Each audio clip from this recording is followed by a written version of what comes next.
Yeah, so that's why we should, in order to generate bodhicitta, compassion, right? Without having compassion, you can't generate bodhicitta. So the great scopes are our main emphasis, the bodhicitta and the wisdom of emptiness. These are the two main practice subjects talking great scopes. But in order to generate bodhicitta, of course, we have to have compassion to all beings. In order to have compassion to others, then first yourself. It's today sometimes they use the self-compassion, which is from the Buddhist, terminology. We use renunciation. So without having renunciation, there's no way to generate the bodhicitta. According in Lama Tsongkhapa's Lam Rim, at the great scopes, he make clear, in order to generate compassion to others, first we have to generate yourself. So that's why the small scopes and medium scopes, specific the medium scopes, they're more emphasized to explaining on the renunciation. So that's why today maybe we're going to a little bit discuss on the renunciation. Then if anybody have any questions, we're going to small scopes and medium scopes your question, then leave the question answer sections. Then the next time we go to the great scopes. So of course, to the small scope of practice, first, anything to engage in the practice, we have to learn, right? But practice is not just sit and meditate. So whatever you meditate, you have to first fully understand your meditation, what kind of meditation you're doing. You have to understand correctly. In order to understand correctly, we need to have rely on the teachers. That's what one of the main purpose of teacher is to learn from them, So therefore the teacher qualification, all of you know, it's also as a Lam Rim practitioner, first our practice is the Guru devotion. So devotion toward the Gurus, it makes your connection to the Dharma very close, because the student and teacher relationship is not just like a business relationship. It's not about that. It's about the Dharma relationship. If you have a more stronger connection, it helps to you more stronger, closer to the Dharma. But therefore the relationship which called the devotion which is mainly faith and respect attitudes to the teacher, and all the practices, any achievement have to come through the Guru devotion. Okay, I'm connected now. Everything comes with the Guru devotion. So that's why the devotion at the Lam Rim practice, the first practice between the Guru devotion practice. And the devotion which means your faith and respect to your own teachers. So actually the devotion has a devotion by deeds, devotion by thoughts, and by deeds are the physical material. You can offering to him and taking care, cleansing, like all these things. But the main devotion is the mentally, your faith and respect attitude. That's the main the devotion. And to develop that respect attitude to the teacher, remember teacher's kindness, to develop faith to the teacher, remember the teacher's good qualities. So these are all the analytical meditation. Eventually, if you're able to generate tremendous faith and respect attitude to the teacher like a Buddha, then your devotions become really, really good. So that's why the devotion. But also there's a danger side, which is sometimes, the devotion doesn't mean whatever your teacher says you follow. Always you need to be investigate, you need to be analyze. Even Buddha says that, his own teaching as a devotee doesn't mean you follow out of your devotion, out of your faith. You always thoroughly investigate like a gold. When the businessman, when they buy the gold, they are not just whatever people say this is gold and buy it. It's not like that. You have to investigate. You have to cut it and wrap it and burn it and see like that. Similarly, all the teachings from your teacher should be investigated. If they really helps, it's to reduce your mental afflictions. It really makes sense. It's really what you call favorable with the dharma, then apply, then use it. If this contradict with the dharma, then you can reject it. If this kind of teachings increasing some kind of your negative emotions, specifically your attachments and something, then doesn't mean you have to apply. You have to take it. So if there's something contradict with the reality, then you can reject. Rejecting teaching doesn't mean that disrespect. So the respect and faith still keep it. And if teachings is not suit with the reality, then rejection. So you have to choose always the middle way, not just too extreme. Then sometimes the problem called what they call a cult or brainwash or something, it can come. But before you're making a devotion, make sure you need to be analyze the teacher. Do he or she has qualified the teachers? There are many, different qualification. As a Lam Rim, at least there's a 10 qualification. All of you know it's we done last time. We already discussed about this.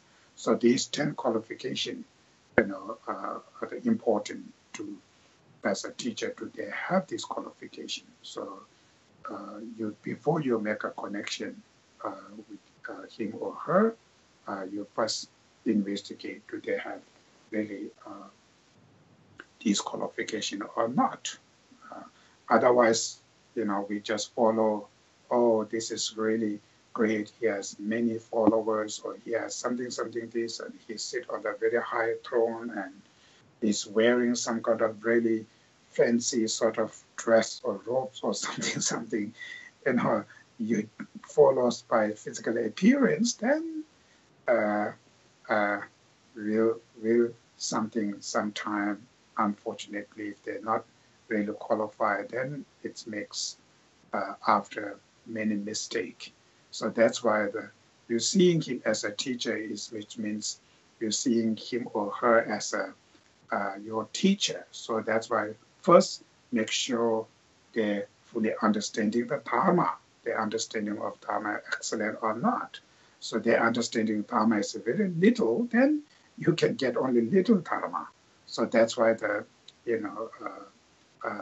understanding the Dharma are also very important, and him or herself, do they are practitioner, they themselves practicing or not, or just like talk, what they are doing. So all those 10 qualities, investigate, and finally, if you found it, then follow with your teacher's instruction, and then practice.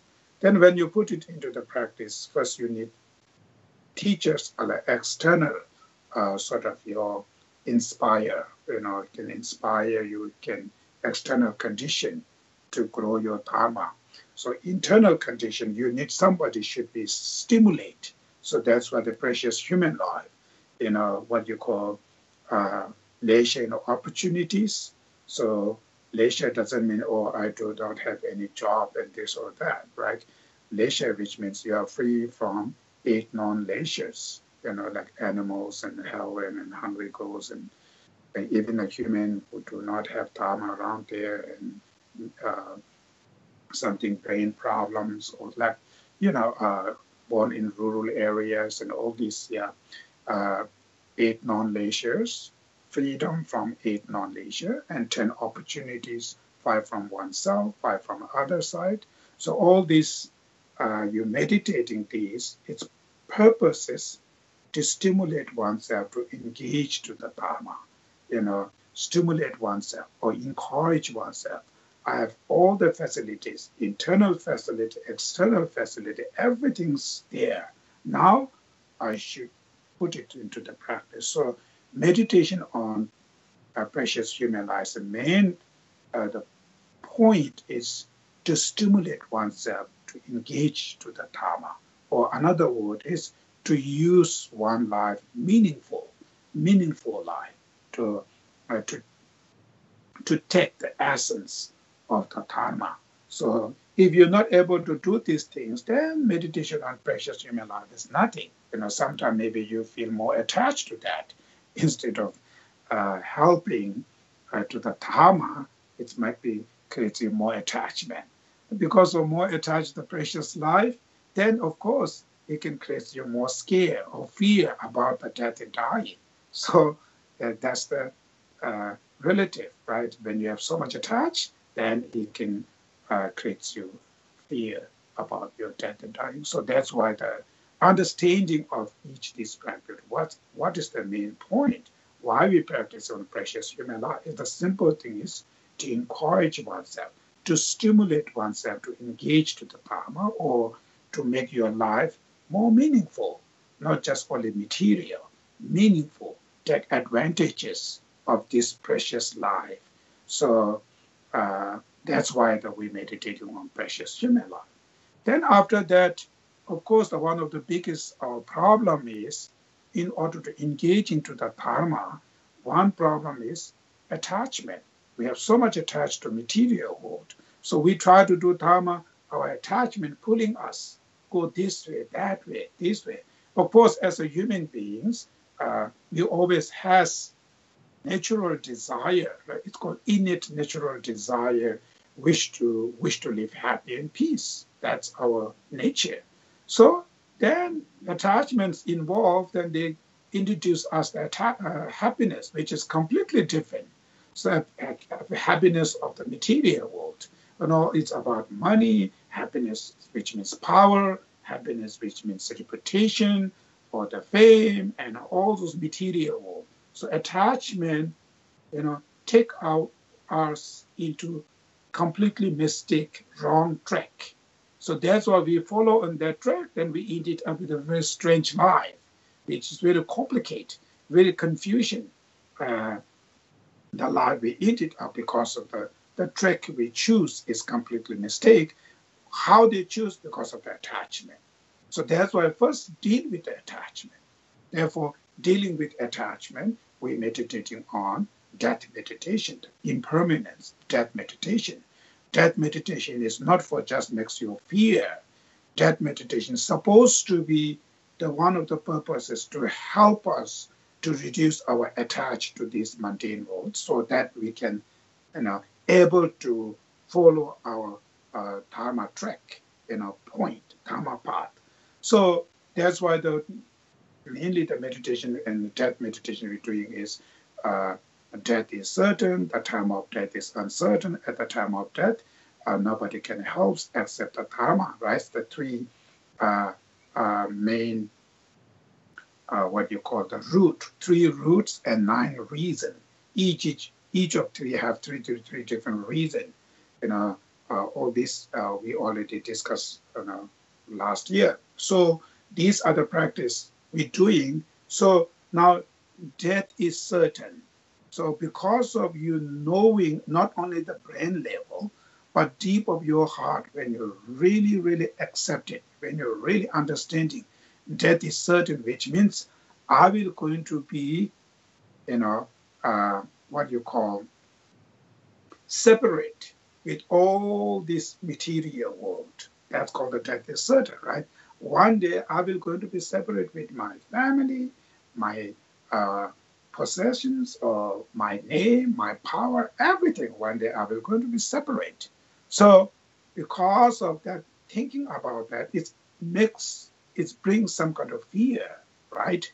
And we use that fear. So we should decision. We should make decision. I have to practice the Dharma. So one day these material, it's just for temporarily.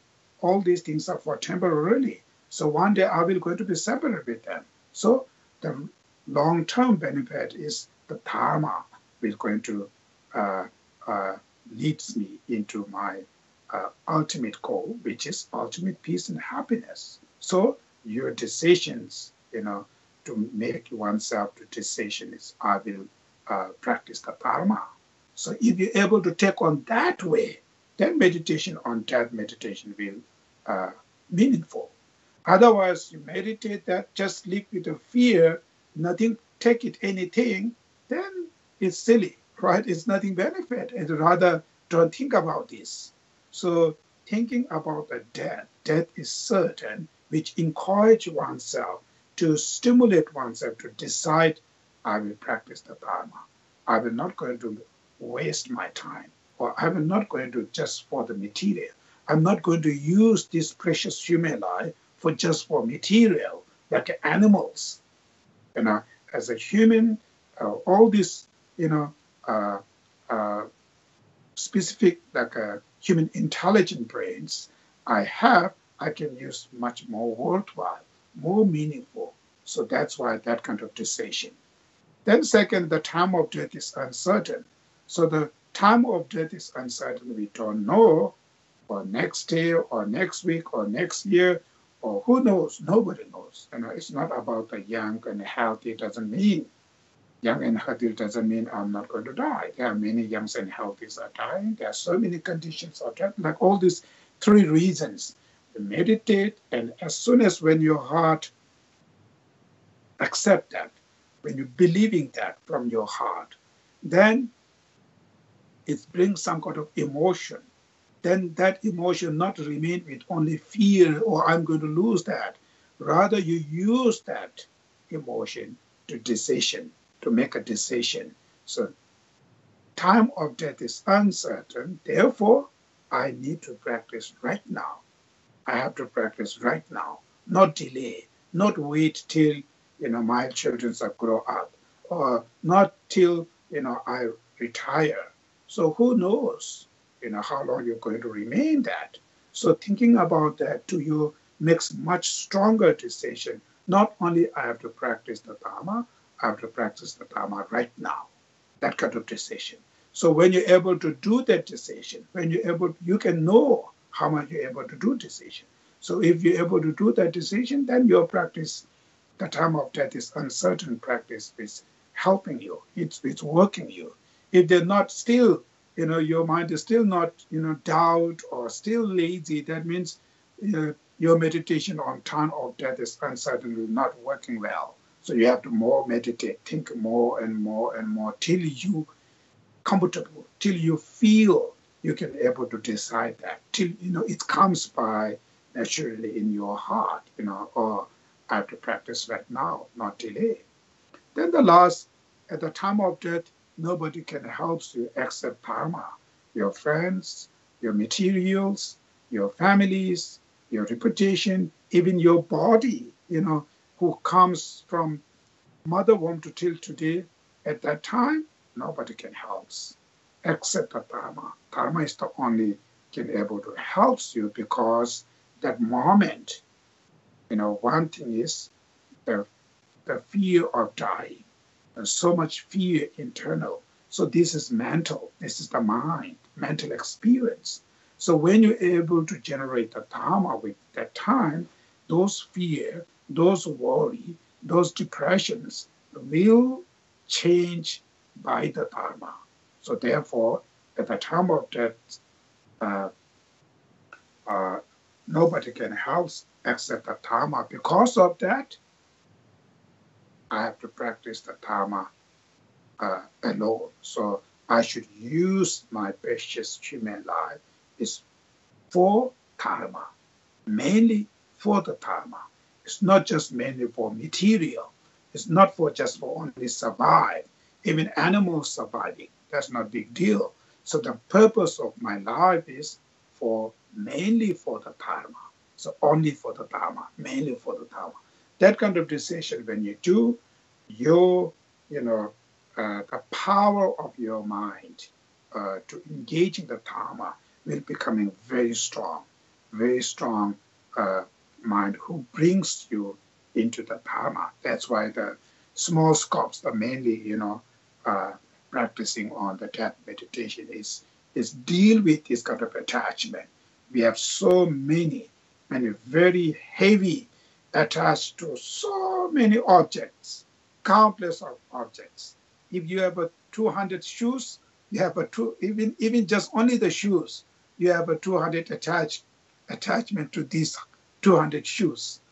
Oh my goodness! Then dress, then there's all those material, So that disturbs as a practitioner. It disturbs us to focus on the Dharma. It taking us from this way, some pieces of mind in this way, some pieces of mind on that way. It's taking everywhere. So to engage into Dharma strongly, it's very difficult. So that's why the dealing with the attachment in the mundane world, we meditating on the death meditations help us, to engage to the Dharma. Then after, taking refuge and, through lowering suffering, then thinking about that, take refuge and law of course, karmic system. These are the, what you call the small scopes also during this practice. And finally, believing in karmic system, it's also important. As a Buddhist, there are two general the religion when they brings, most of the religion, when it comes to the fundamental belief, is there is a certain religion who believe everything's created by God, creator. There are certain religion who believe there is no creator. So there are the two main fundamental belief, creator or non-creator, right? So Buddhism is part of non-creator. It's not created by God. So where they come from, why we suffer, all these are karma. So the law of causality, what you call causes and effect, result, cause and result. Cause, if causes is bad, result will be going to be bad. So the karmic system, that's not somebody make that rule. This is like a reality. That's the way the things exist. That's the way this flower is growing, because underground there's a seed and all the conditions there. That's why it comes up. So everything's are dependent on cause and condition. So the believing in karma, it helps you. First thing is helps you to becoming very honest person. Doesn't matter if their people are there or not. The karma will be judged, everything. If you're doing good, you can get good results. If you're doing bad things, you will be going to get suffering. So it's about the action, the karma. So it makes you very honest. And the second thing is it makes you the person very good person, because you always, your actions try to act better, try to act positive, nice. So that's why its results comes good. Therefore, when you act nice, then person become a better human beings, right? It's your way of your physical action, your speech.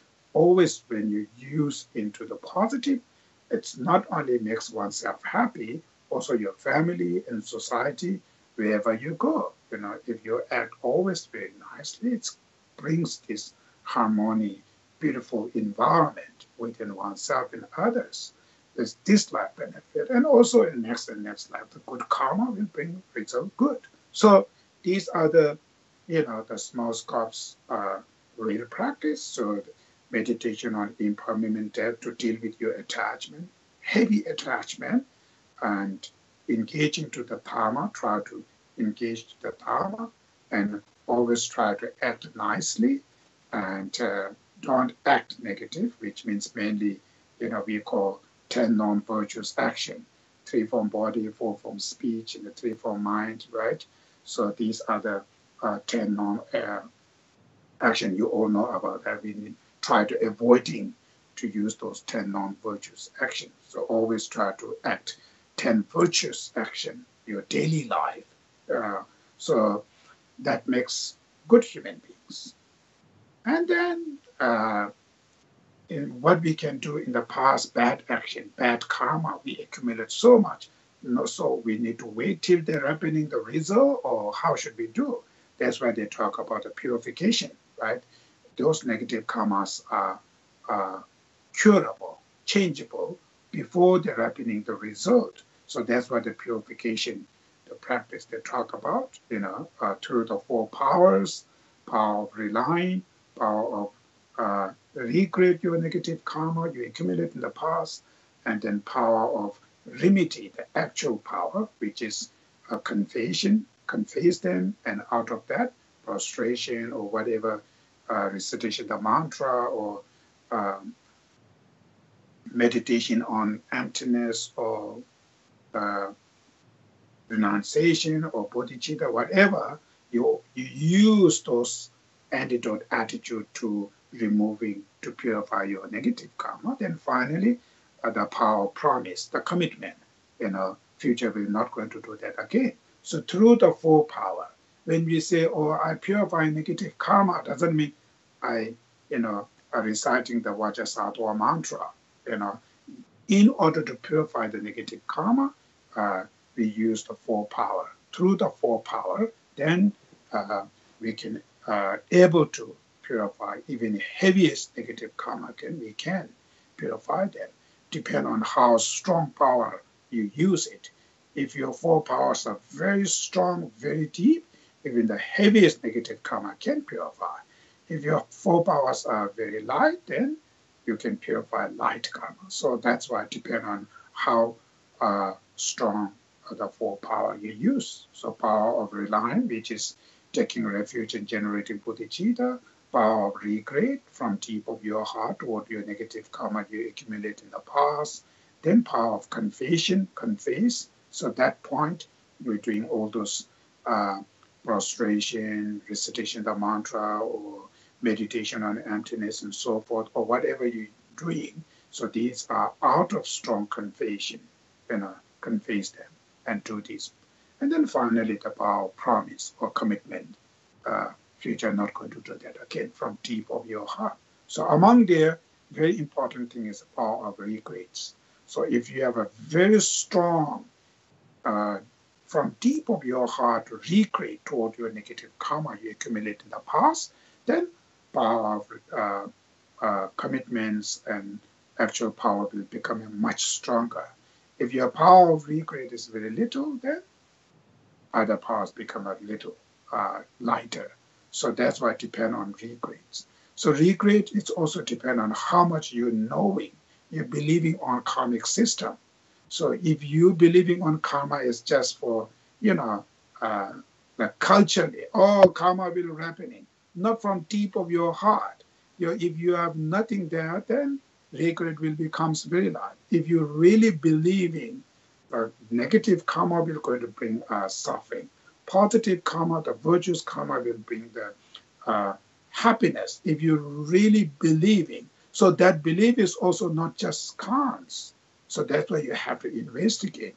You have to research, contemplation. So therefore, in order to do that, you have to take teaching, you have to read it, you have to think about. So that's why, you are relying on first some teachers, then those books, then read it and investigate, and then that builds your understanding of karmic system much deeper. Then that helps your believing on karma much deeper. Because of that, when you're doing the purification, it's huge benefit to cleansing those negative karma. So these are the small scopes. Then medium scopes, there comes mainly to develop the renunciation. So your understanding of suffering is not only three lower rims. Small scope, they're talking about the suffering mainly for three lower rim suffering. The medium scopes, they're talking about all the samsara, not only three lower rims, even the three higher rims, the human beings and gods and demigods, they also have so many problems and suffering. So your understanding of suffering is much, much deeper way. So not only suffering of suffering, so even suffering of changing, the pervasive suffering or the suffering of conditioning, which means Among renunciation practice, I think the very important is the understanding the third suffering, the conditioning, the suffering of conditioning as a suffering. That's more important to understand. That will really helps to generate the renunciation. Suffering or suffering is not that much difficult. Even animals know that. Suffering or suffering as a suffering. Changing suffering as a suffering, right? Which is mundane pleasure. General is samsara pleasure, but these pleasure will not remain as a pleasure. Eventually it will turn into the problems. So that's why always I'm saying, not having children, not having husband and wife and boyfriend and girlfriend, people suffering, they're stressed, they're angry because of children, because of husband and wife and girlfriend, boyfriend, you're stressed, you're angry, you're fighting. It's chaos. Everything is like that. Or not having job, problem.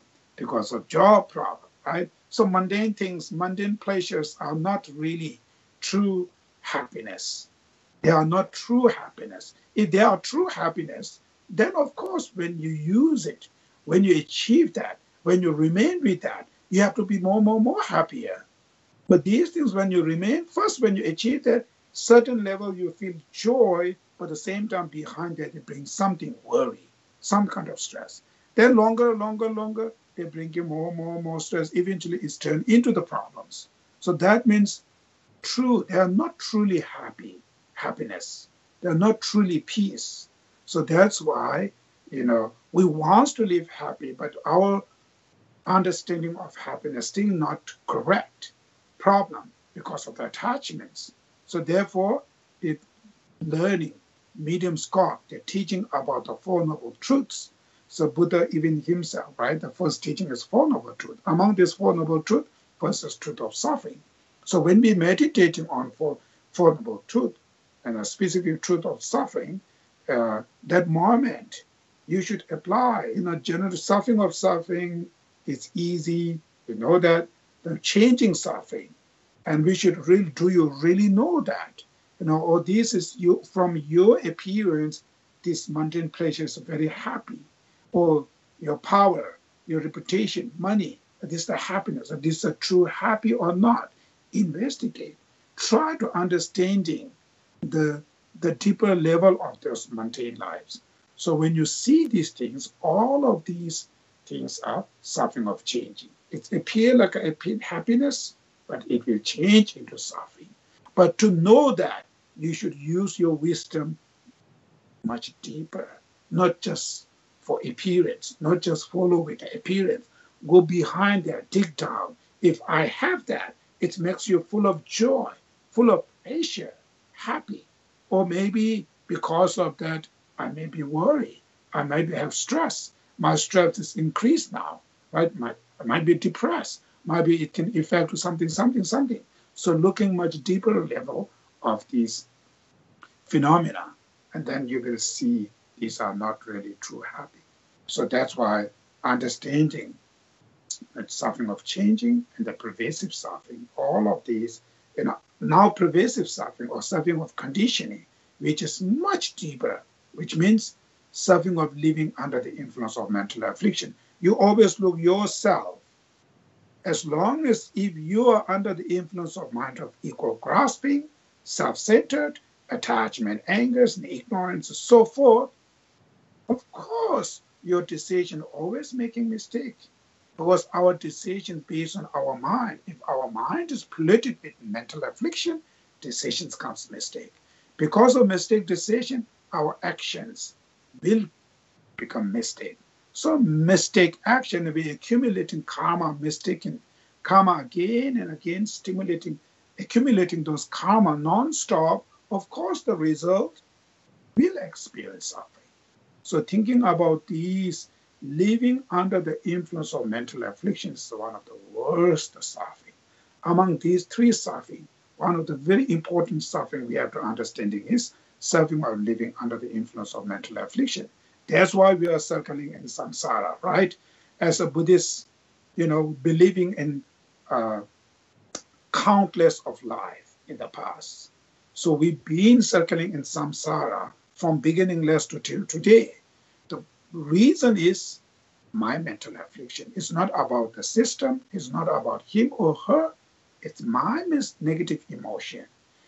These are the negative emotion, mental affliction, holding us, tightening us into samsara, not free. They tie us. So as long as if you are under the influence of those mental affliction, it doesn't matter physically how much you reach it, eventually you will fall down. You will experience suffering. So what you call endless of suffering we're experiencing, the torturing us, it's because of we are under the influence of mental affliction. So this mental affliction is not from here or there. My mental affliction, this is my anger, my attachment, my selfish, my mind of ego grasping, my ignorance, who holding me, who tightening me, who torturing me in this mundane life, the samsara. So knowing that through the Four Noble Truth, one of the main practices through understanding the Four Noble Truth, renunciation, generate renunciation. Then if you are a little bit more smart, try to go much deeper level of Four Noble Truth, you should use 12 link of interdependent origination, right? So the 12 link of interdependent origination is the same. How we're circling in samsara. Ignorance, the karma, and the karma live in the consciousness, like all these 12 link is the main thing is we try to understand the fundamental causes of the suffering we're experiencing, which are my negative karma and my mental affliction. Among these two, mental affliction, specific the ignorance, is the main causes of all my problem. So this ignorance is my ignorance. It's nobody not from here or there. It's mine. So I am the person can change this ignorance. Nobody. But in order to change, I need to rely on teacher or scriptures and teachings and all this, my friends, Dharma friends, and all these things. But finally, this is self-responsible. You are the person can able to change your mental affliction. Nobody. You have a power. You have a potential, specific as a precious human life. Living with the precious human life, you have an excellent. Every tool you have that. All these tools you have. Now you need to use it to cut it those negative emotion. If you don't do that, then you will going to lose this opportunity. That is certain. So meditate all this precious human life knowing the precious human life should stimulate oneself. Really, this my talent, my energy, my whole power. It's not for just survive, just for material. It should go much deeper. Till beginningless to till today, I suffer. I'm still circling in samsara. I'm not free from them. It's because of my mental affliction, my ignorance. So today, living with precious human life, this is the one of the best opportunity. I should use it. I have this human intelligence. It's one of the best equipment, can able to eliminate this ignorance, can able to do that. That kind of equipment we have, that's called precious human life, which is the whole these equipments, very smart, high-tech or whatever you call the equipment we have today. So knowing oneself, having these things, don't just waste, don't just, what you call use in just only temporarily, rather much deeper, or deal with much deeper way. So that's why, knowing these things and meditating on Four Noble Truth and 12 link of interdependence, you renounce all those mundane pleasures, seeing specific the object who causes you so much attachment. You should meditate on something of changing those objects. Whatever this pleasure, it will turn into suffering. It will not going to give you fulfill happiness. It will turn. Knowing these things, apply this practice to seeing, all those mundane pleasures are part of the suffering. So when you see that, then you need to be renounced to all those mundane pleasures, specific, all this illusion, seeing something nice, and all this illusion comes from my attachment, my ignorance, my mental affliction. So these are the one of the main causes. These are the main poison, the main enemy who destroy you, who brings you all this problem, who makes you all this complicated life, who holds you into this darkness. It's all come from my mental affliction, from deep of your heart, you should feel something like a disgust toward one's own mental affliction. Feel fear to having those mental affliction. So that will encourage you to achieve that liberation of mental affliction, cessation of one's own negative emotion. It's called liberation, nirvana. The cessation of one's own mental affliction is seeing that's the one I have to achieve. I need to achieve that. So desperate to seeking oneself to achieve the cessation of one's own mental affliction, renounce all those mundane pleasure. That's called the renunciation. So renunciation is looking oneself, general renounce all this mundane pleasure, specific one's own mental affliction. So sometimes, we use the fear, it's a fear is negative, or fear, I'm not sure, my English is very limited. So fear do have, positive way of fear and negative way of fear, I think.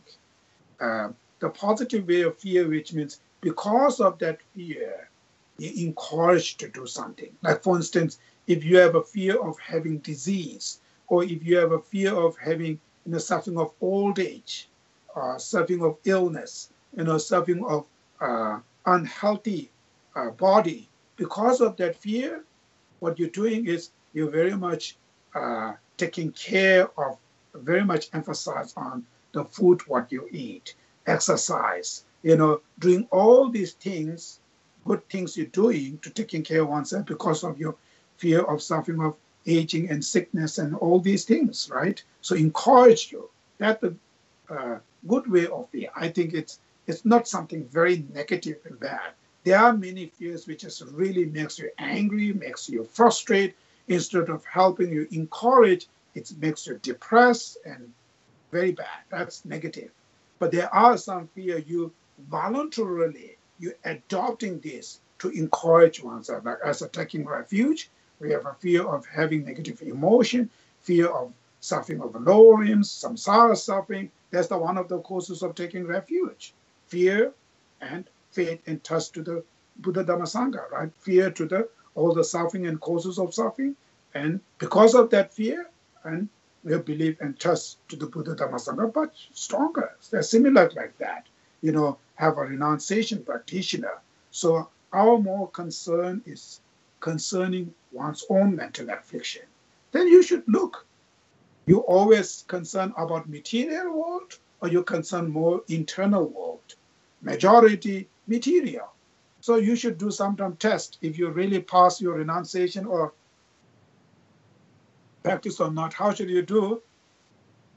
Sometimes when you go to the clinic, when the doctor diagnoses you have, chronic disease or life-threatening disease or this or that, as soon as when they say that, when you hear that, you have so much fear, you panicates. You're looking what kind of treatment is there available, what kind of hospital, the doctor who can treat these things. So you're researching, you're very fear, you're very panicates, right?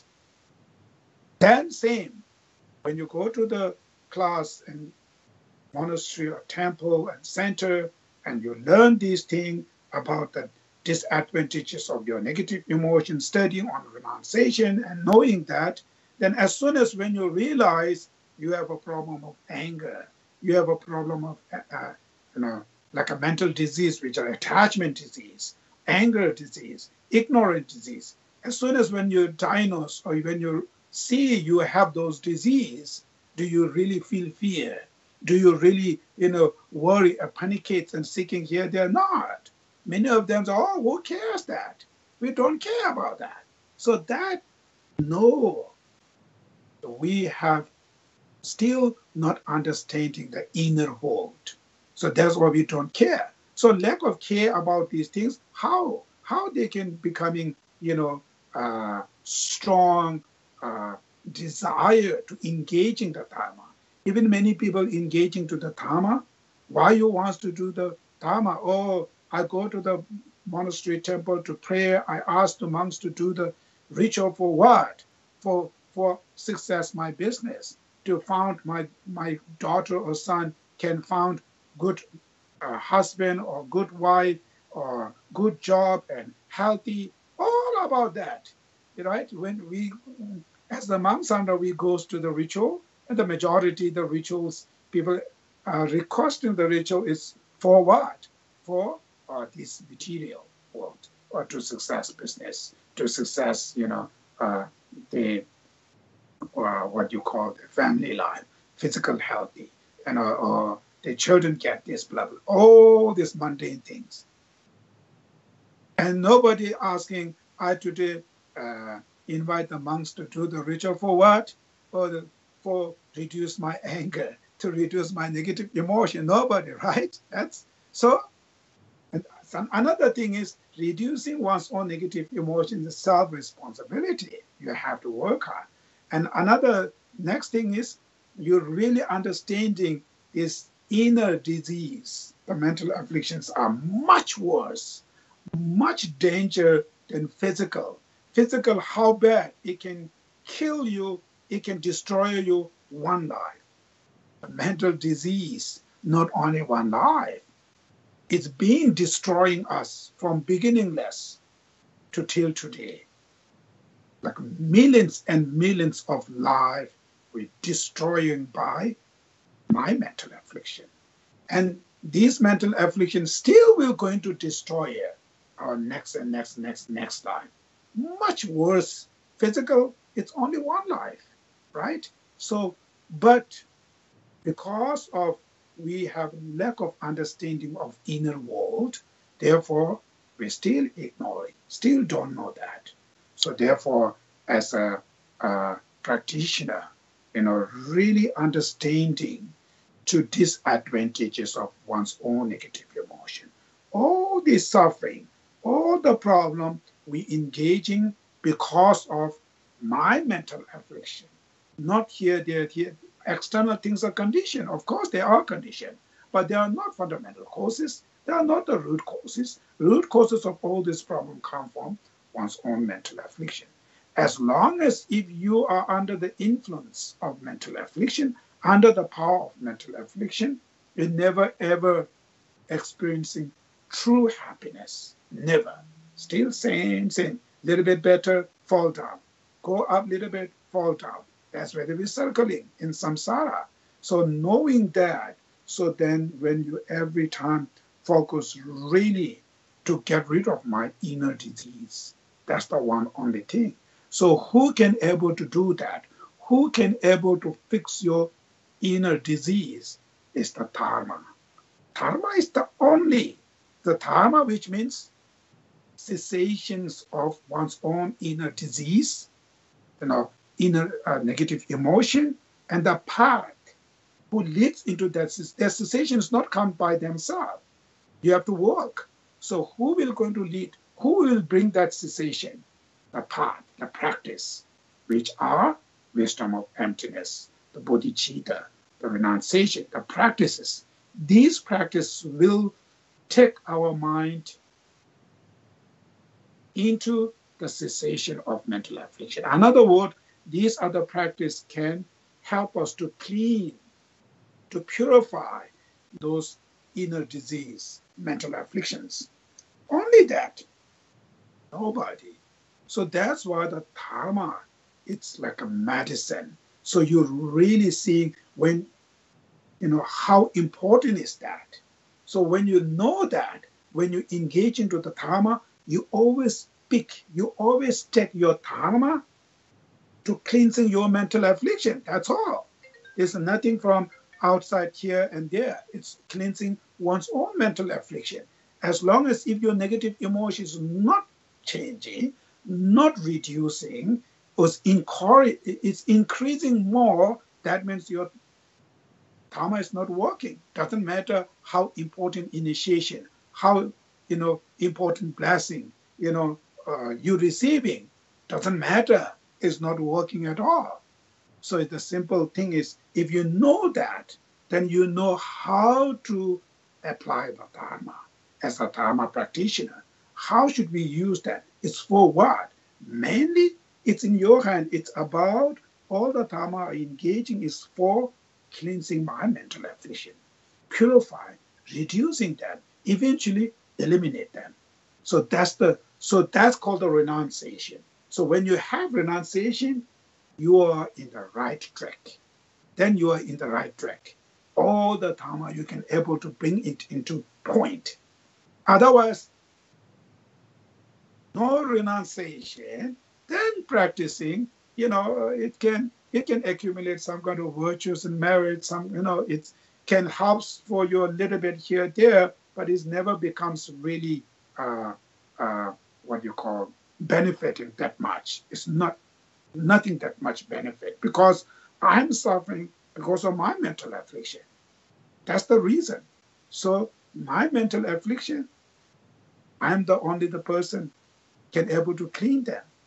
So to knowing this, do you really, deep of your heart, do you really want to clean your mental affliction? Do you have really strong fear to have those mental affliction? Or your fear is more about material? You can able to test yourself. Are you becoming true practitioner or not? If you really generally your mind is thinking about more concern about inner world to cleanse one's own mental affliction. So having fear of having those mental affliction, having those negative karma. So because of that, you're always looking how should clean them, how should change them. And sometimes when you're disappointed, I can't, then meditate on precious human life. Encourage you. Wow, I have all those tools. I have that equipment. Perfect equipment can deal this. Then you should look, role model, Buddha, all the great masters. They are before like us as a sentient beings. They use this precious human life meaningful. So they clean them. They use the tool perfect way. They clean, they achieve true happiness. So I'm the same. I have the same, this kind of equipment. So I should use it. If I don't use, if I still doing like same those material things, then finish the next life. Who knows where I'm born and who knows? Nobody. So you got today, very good opportunity, you lose them. Then you have to wait. Then go same thing. That's why endless, of circling. We circling in samsara because of that. So one of the very important, the key point is renunciation. So when you have renunciation, you always, whatever you practicing, you take it in there. You take it in.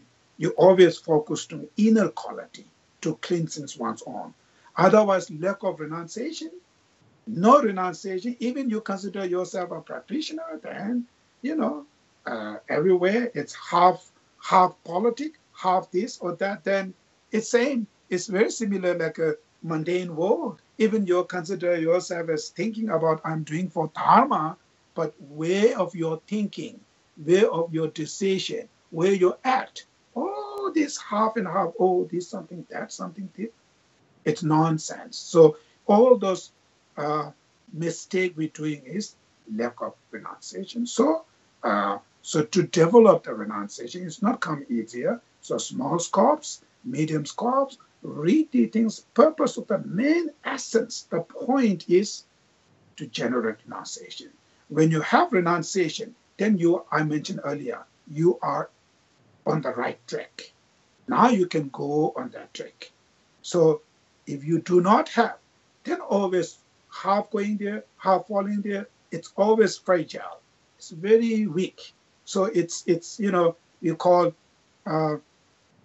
you send it animal on the ice, then it's very shaky, right? It's not very shaky walk on the ice. Similarly, in the Dharma working on ice, it's like that, very shaky. So all these things is renunciation. So the renunciation, that when you're able to generate, it's really brings you point where you have to do, where you need to apply, who's your enemy, your own mental affliction. Even simple prostration you're doing, it's all about internal, right? You're doing this prostration, simple, mainly the purpose of practice, even simple practice like a prostration, everybody's doing. When you first go to the temple, we're doing the prostration or the bowing. So it's what is this point? It's mainly the prostration is to reduce our ego, the arrogance. First obstacle, because anything when we do the practice, we have to learn, study. In order to learn, we have to open our heart. So the ego, the mind, don't want to learn. Ego, the mind, closing our heart. I know, not this something problem. You try to close your door, everything. I'm supreme, I'm this. Living with this ego mind is nothing, any progress, any development. So that's why first to deal with the ego, doing the prostration, try to generate humble attitude, respect attitude. You try to touch your body, even the head, the root of your body, touched on the floor, it's like a lift down. It's really, humble. So that kind of attitudes. So even simple prostration. So without knowing the internal, then you just prostration. Eventually, half is prostration, half is for your exercise, like exercise for physical health. And so not that much benefiting. So therefore, all of these things are the key point is renunciation. So we finished this last year. Small scopes and medium scopes. I just remind you, it's not just, this is this, this is that, precious human life, good devotion, death meditation, refuge, small law of causality, and Four Noble Truth. Not only that, just knowing that. It's something, to practice, to feel, to experience, experiential level. So that's why the renunciation, it's from first as a practitioner, it's really, really important to have the renunciation. Okay, that's today. It's already 10 o'clock here, over there, maybe 4 o'clock or something. So we're going to leave here. If you have questions, maybe 5 minutes, 10 minutes, we just a little bit discuss.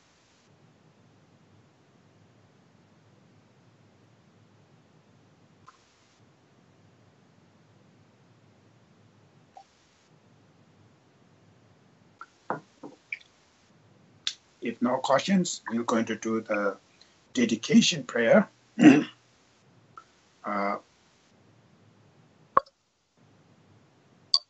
So we should dedicate, of course, as a Buddhist, always 3 things, right? Before the teaching, set up your intention, actual during the teaching time. Then after finish, dedication. So we dedicate our virtues and merits to benefit to all beings. And we dedicate our virtues and merit, long life, His Holiness the Dalai Lama, to all those great masters, and we also dedicate that teaching should spread all over the world and benefit to all. And finally, dedication oneself to achieve enlightenment to sake of all beings. Mainly like these kind of the dedication, and the world peace is one of the very important dedication. So I'm going to recite here a few prayers, and all of you join and dedicate your virtues. Daji chini sabi jewa endan towa kunba kampen dan jebara ju losan tapa yite nindu rindu seje sho pama simje tamje te dan tenju ji nindo tamje tatu tenju senpa kana sushu ba te ta kunji melam tojo ji kanre rawe korwe shingam so pendan dewa ma jere sama izin jago Chabe City Padu Dengu Chi Zeti Temple City Nieto Longi number of Dosh. Tembian on Jushin, Temple, Ichi Nibi, Dado, Kanwar Show, Chenju Senjo Rinpoche, Maki Panam Kit, Kieba Nyamba Nebayan, Kone Kondo Pewa Show. Laba Sunde Muni, Zemba Yidu Zoji, Neti Yonkaji, Dado Shiru Chen, Token Choju Kiebe Tashi.